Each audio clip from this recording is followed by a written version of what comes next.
El 70% dels joves experimenta estrès relacionat amb la feina.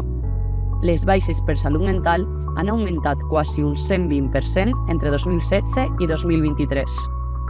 A nivell mundial, es perden 12.000 milions de dies de treball per l'ansietat i la depressió. Però què es pot fer per prevenir tot allò? En el treball, organitza't bé i estableix prioritats. Planifica't el temps, estableix límits i aprèn a dir no. Evita obsessionar-te amb el perfeccionisme.